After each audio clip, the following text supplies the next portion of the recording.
लोकशाहीचा बुलंद आवाज, रिपब्लिकन वार्ता, महाराष्ट्र. त्र्यंबक रोड वेद मंदिर परिसरात रस्ते कामामुळे वाहतूक कोंडी, वाहन चालक त्रस्त. सूचना फलकांचा अभाव, रस्त्यावर दगडांचा पसारा, अपघाताचा धोका वाढला. बातमी नाशिक येथून. शहरात सुरू असलेल्या कुंभमेळा पूर्वतयारीच्या कामांमुळे विविध ठिकाणी रस्ते खोदकाम सुरू असून त्याचा मोठा फटका वाहतुकीला बसत आहे. त्र्यंबक रोडवरील वेद मंदिर परिसरात सुरू असलेल्या रस्त्याच्या कामामुळे आज मोठ्या प्रमाणात वाहतूक कोंडी निर्माण झाली. या ठिकाणी खोदकाम सुरू असताना योग्य ती खबरदारी न घेतल्याचे दिसून येत आहे. विशेष म्हणजे काम सुरू असल्याबाबत कोणतेही सूचना फलक लावण्यात आलेले नाहीत. त्यामुळे वाहन चालकांना अचानक अडथळ्यांना सामोरे जावे लागत असून अपघाताचा धोका वाढला आहे.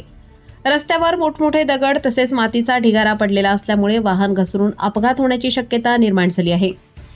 यामुळे वाहन चालकांना मोठा त्रास सहन करावा लागत असून लांबच लांब वाहनांच्या रांगा लागल्याचे चित्र दिसून आले.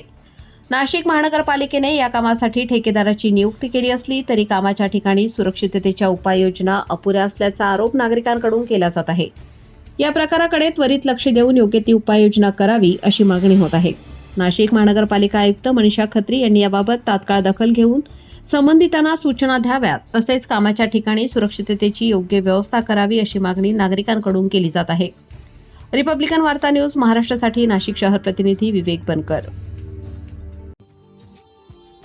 Subscribe now and press the bell icon. Never miss an update.